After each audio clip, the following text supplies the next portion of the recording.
किसी ने कहा है कि हम अपने फेलियर के साथ नहीं जी सकते, एक ना एक दिन हमें उसका सामना करना पड़ेगा। और आज की ये मूवी इन बातों को सही भी साबित करती है, जहां इस बूढ़े लाचार गैंगस्टर का सामना होता है कुछ बिगड़ैल टीनेजर गैंगस्टर से। एक समय था जब इस बूढ़े गैंगस्टर की दहशत पूरे बीजिंग पर थी। वो अकेला ही ऐसा था जो सैकड़ों दुश्मनों को एक बार में निपटा देता था, और उसने अपने कुछ वफादार साथियों के साथ मिलकर अपने लिए गैंग भी बनाया था। लेकिन अब वो समय आ गया है जहाँ इस ओल्ड गैंगस्टर को ये मानना पड़ेगा कि उसके पावर और दहशत के दिन चले गए हैं, क्योंकि अब कुछ टीनेजर अपराधियों ने उसकी जगह ले ली है, जो फैसिनेटिंग स्पोर्ट्स कार के साथ स्ट्रीट रेसिंग किया करते हैं। और ये नए टीनेजर गैंगस्टर अपने सीनियर की रिस्पेक्ट की बिल्कुल भी परवाह नहीं करते। लेकिन जब एक दिन इन्हीं गैंगस्टर ने इस बूढ़े गैंगस्टर के बेटे को किडनैप कर लिया, तब एक पिता होने के नाते वापस से उसे इस दुनिया में आना पड़ा। और उसने कैसे अपने आप को एक अच्छा फादर और लीडर साबित किया, जानेंगे आज की कहानी में। तो शुरुआत करने से पहले चैनल को सब्सक्राइब कर दीजिए, ताकि आपको आगे भी इसी ढंग से कहानी का आनंद मिलता रहे। इसलिए फटाफट से शुरू करते हैं आज का मूवी एक्सप्लेनेशन।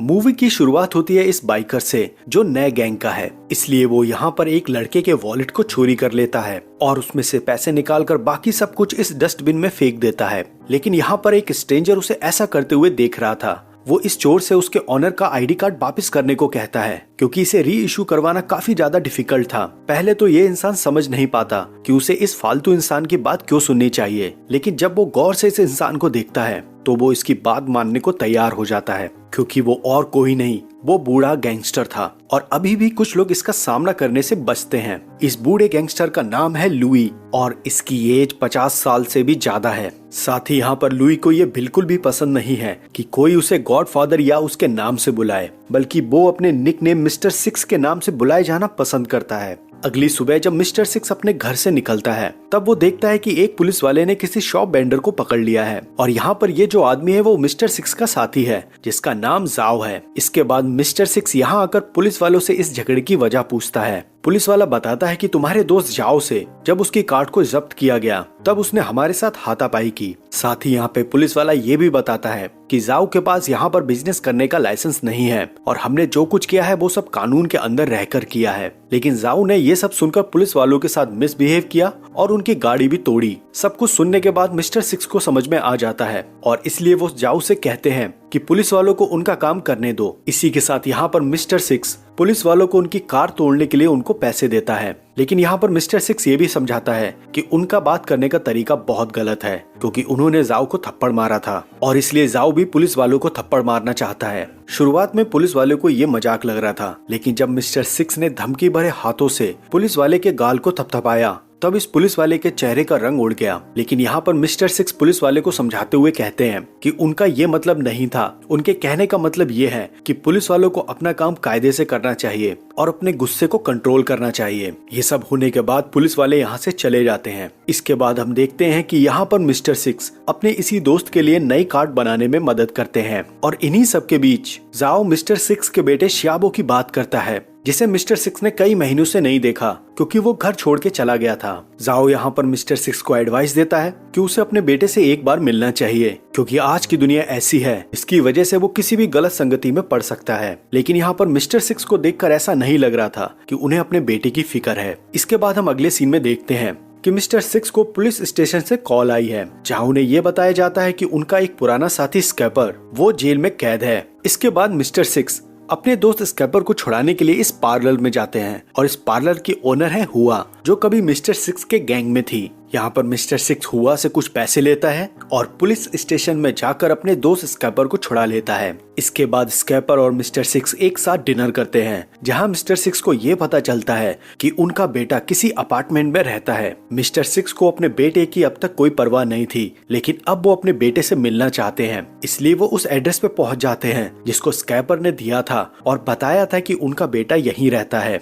इसके बाद जैसे ही मिस्टर सिक्स अपने बेटे के रूम के सामने पहुंचते हैं, तो वो अपने बेटे के जूते को देखते हैं, जिसकी वजह से उन्हें पता चल जाता है कि उनका बेटा यहीं रहता है। कुछ देर तक दरवाजा नॉक करने के बाद, लेकिन ये लड़का मिस्टर सिक्स का बेटा नहीं था, बल्कि ये श्याबो का दोस्त था। थोड़े टॉर्चर के बाद ये लड़का मिस्टर सिक्स को श्याबो के बारे में बता देता है, और वो कहता है कि श्याबो बहुत बड़ी मुसीबत में है, क्योंकि वो कुछ दिनों पहले मार खा के आया था और कल रात में ही उसको किसी ने किडनैप कर लिया। लेकिन यहाँ पर इस लड़के ने जब शियाबो किडनैप हो रहा था उसकी वीडियो बना ली थी, इसीलिए ये वीडियो ये लड़का मिस्टर सिक्स को दिखाता है। लेकिन इस वीडियो में किसी तरह का कोई भी हिंट नहीं था जिससे शियाबो का पता लगाया जाए। इसके बाद मिस्टर सिक्स अपने बेटे को ढूंढने के लिए उसके कुछ दोस्तों से बात करते हैं, जहां उनको ये बात पता चलती है कि शियाबो एक गैंगस्टर के गैंग लीडर की गर्लफ्रेंड को डेट कर रहा था। और जब इस चीज के बारे में गैंग लीडर क्रिश को पता चला तब उसने शियाबो की जमकर पिटाई की और इसका बदला लेने के लिए शियाबो ने क्रिश की कार पर कई सारे स्क्रैच कर दिए थे और तब क्रिश ने बदला लेने के लिए शियाबो को किडनैप कर लिया। साथ ही यहाँ पर शियाबो ने क्रिश की कार को 3 दिन में ठीक नहीं किया तो वो उसे जान से मार देंगे। ये सब सुनकर मिस्टर सिक्स यहाँ पर परेशान हो जाते हैं, लेकिन तभी उन्हें यहाँ पर क्रिस के गैंग का एक पुराना मेंबर भी मिलता है और मिस्टर सिक्स बहुत ही चालाकी के साथ क्रिस के इस गैंग मेंबर के पास पहुंच जाते हैं। एक सही मौका देखकर मिस्टर सिक्स इस लड़के पर टॉर्चर करना शुरू कर देते हैं और अपने बेटे के बारे में पूछने लगते हैं। मरने के डर से ये गैंग मेंबर शियाबो का पता बता देता है और फिर इसके बाद मिस्टर सिक्स इसी पते पर चलने को कहते हैं। रास्ते में ये लड़का इस गाड़ी को इतनी तेज भगाता है कि मिस्टर सिक्स को बेहोशी आने लगती है और इसीलिए मिस्टर सिक्स यहाँ पर गाड़ी रोकने को कहते हैं। गाड़ी के रुकते ही यहाँ पर मिस्टर सिक्स के सामने एक और स्पोर्ट्स कार आके रुकती है और इस कार में बैठा था इस गैंग का लीडर क्रिस। कुछ देर तक यहाँ पर इन दोनों गैंग लीडर के बीच में आई कांटेक्ट होता है और उसके बाद क्रिस अपनी गाड़ी बैक करके यहाँ से चला जाता है और इसी मौके का फायदा उठाकर वो लड़का भी यहाँ से निकल लेता है। इसके बाद अगले दिन यहाँ पर मिस्टर सिक्स अपने साथियों के साथ ब्रेकफास्ट कर रहे थे, तब हुआ मिस्टर सिक्स को राय देती है कि उसे अपने बेटे की रिपोर्ट पुलिस में दर्ज करानी चाहिए और इसके पर बात काटते हुए कहता है कि हमें उनके गैंग को उड़ा देना चाहिए। लेकिन मिस्टर सिक्स यहाँ पर इन दोनों में से किसी की भी नहीं सुनते और वो कहते हैं कि इस मैटर को वो अपने ढंग से डील करेंगे। इसके बाद मिस्टर सिक्स क्रिस के अड्डे की तरफ बढ़ते हैं और यहाँ पर मिस्टर सिक्स क्रिस से कहते हैं कि वो उन्हें उनके बेटे से मिलने दे। क्रिस ये सुनकर मिस्टर सिक्स को उनके बेटे से मिलने की इजाजत दे देता है और जब शियाबो अपने फादर मिस्टर सिक्स से मिलता है तो वो अपने फादर के साथ इज्जत से पेश नहीं आता, लेकिन फिर भी मिस्टर सिक्स अपने बेटे की मदद करना चाहते थे, इसलिए वो क्रिस की गाड़ी के नुकसान के लिए उनको 2000 युआन देते हैं। इतने कम पैसे देखकर यहाँ पर सभी गैंग मेंबर मिस्टर सिक्स पर हंसने लगते हैं और तो और इनमें से एक गैंग मेंबर मिस्टर सिक्स को थप्पड़ भी मार देता है और फिर मिस्टर सिक्स को पता चलता है कि इस गाड़ी को रिपेयर करने के लिए 1 लाख युआन लगेंगे। मिस्टर सिक्स यहाँ पर अपनी इस बेइज्जती को शांति से सह लेते हैं क्योंकि उनके एक गलत एक्शन से उनके बेटे शियाबो की जान भी जा सकती थी और इन सब में उनके बेटे की भी गलती थी, इसलिए वो 3 दिन का समय मांगते हैं क्रिस से। यहाँ से आ जाने के बाद वापस मिस्टर सिक्स अपने साथियों से मिलता है, जहाँ पर हुआन मिस्टर सिक्स को बताती है उसके फादर एक ऑफिसर हैं और उसके इस फादर की वजह से उसका कानून भी कुछ नहीं बिगाड़ सकता और तो और वो कई सारे मर्डर भी कर चुका है। ये सब सुनने के बाद मिस्टर सिक्स को ये सारी बातें परेशान नहीं करती, वो बस इस चीज पे फोकस रहता है कि वो इतने सारे पैसे कैसे लाएगा। इसलिए वो अपने पुराने साथियों से मिलता है जो बीजिंग में थे और इनमें से ज्यादातर सबकी फाइनेंशियल कंडीशन खराब थी, सिवाय उसके दोस्त हान यू को छोड़कर, जो अब इस समय बीजिंग में एक सक्सेसफुल बिजनेसमैन बन गया है। इसके बाद जब मिस्टर सिक्स अपने इस दोस्त से मिलते हैं तब हान यू मिस्टर सिक्स को इग्नोर करने लगता है। इसका मतलब ये है कि ये मिस्टर सिक्स को अपना दोस्त नहीं मानता और एक जरूरी मीटिंग है ये बोलकर यहाँ बहानेबाजी करने लगता है और जब हान यू मिस्टर सिक्स को पैसे देता है तब मिस्टर सिक्स इस पैसे को लेने से मना कर देते हैं क्योंकि वो वहाँ पे भीख लेने नहीं आए थे। फिलहाल इसके बाद जब मिस्टर सिक्स यहाँ से निकल जाते हैं और तभी रास्ते में उनके चेस्ट में पेन होना शुरू हो जाता है, तभी मिस्टर सिक्स को हॉस्पिटल ले जाया जाता है और वहाँ पर हमें ये पता चलता है कि मिस्टर सिक्स के हार्ट में कोई प्रॉब्लम है और जिसका ट्रीटमेंट करना बहुत जरूरी है। लेकिन यहाँ पर मिस्टर सिक्स अपना इलाज करवाने को मना कर देते हैं क्योंकि उनके पास अभी इतना पैसा नहीं है और तो और उन्हें अपने पैसों से अपने बेटे को भी बचाना है। दूसरी तरफ हुआ भी इस हॉस्पिटल में आ चुकी थी, जो जानती थी मिस्टर सिक्स को पैसों की जरूरत है और इसलिए उसने अपना पार्लर भी बेच दिया था। इसके बाद हुआ अपने सारे पैसे मिस्टर सिक्स को दे देती है, ये कहते हुए कि वो अपने बेटे को बचाने के बाद अपनी सर्जरी करवाएगा। फिर स्क्रैपर और मिस्टर सिक्स उसी शॉप में पहुंच जाते हैं जहां पर उन लोगों ने क्रिस की कार को सही करने को दिया था। लेकिन यहाँ पर ये लोग जाओ को देखते हैं जो अपने ढंग से ही इस फरारी कार को सही कर रहा था, क्योंकि उसे लगता है कि वो अगर इस ढंग से गाड़ी को सही करेगा तो मिस्टर सिक्स को क्रिस को पैसे नहीं देने पड़ेंगे। यहाँ पर मिस्टर सिक्स समझाते हुए कहते हैं कि वो इस ढंग से कार को और भी बेकार कर देगा क्योंकि ये महंगी गाड़ियां ऐसे रिपेयर नहीं होती। और इन सारी बातों के बीच में यहाँ पर क्रिस भी आ जाता है, जो अपनी गाड़ी की ये हालत देखकर काफी गुस्सा होता है और अब गाड़ी को रिपेयर करने की कीमत उस 1 लाख युआन से कई ज्यादा बढ़ गई थी। साथ ही वो गैंग मेंबर जिसने मिस्टर सिक्स की इंसल्ट की थी, वो भी मिस्टर सिक्स पे भड़कने लगता है। लेकिन अब मिस्टर सिक्स का पेशेंस खत्म हो गया है। वो इस लड़के की उंगली को मोड़कर एक जोरदार थप्पड़ मारते हैं और ये सब गर्मा गर्मी देखकर स्क्रैपर भी फाइट में उतरने लगता है। ये सब देखने के बाद क्रिस एक नतीजे पे पहुंचता है कि इन सब का अंत एक फाइट के साथ ही होगा और ऐसा वो अभी नहीं कर सकता, इसलिए वो एक हफ्ते का टाइम देता है ग्रुप फाइट के लिए। और इस फाइट में जो भी गैंग हारेगा वो जीते हुए गैंग का हर एक ऑर्डर फॉलो करेगा और जो भी कुछ उसके पास होगा वो जीतने वाले को दे दिया जाएगा। मिस्टर सिक्स को यहाँ पता था कि उसके गैंग में कोई भी नहीं है, फिर भी वो क्रिस के चैलेंज को एक्सेप्ट कर लेते हैं। इसके बाद हम देखते हैं कि मिस्टर सिक्स अपने पुराने मेंबर को लेटर भेज रहे हैं ताकि वो लोग इनका साथ दें। लेकिन जब सभी लोगों के पास ये लेटर पहुंचता है तो उनमें से कोई भी आने को तैयार नहीं होता और ये देखकर हुआ भी काफी परेशान हो जाती है और हुआन फिर से मिस्टर सिक्स को इन सारी बातों के बारे में पुलिस को बताने को कहती है और मिस्टर सिक्स फिर से इन सारी बातों को इग्नोर कर देते हैं।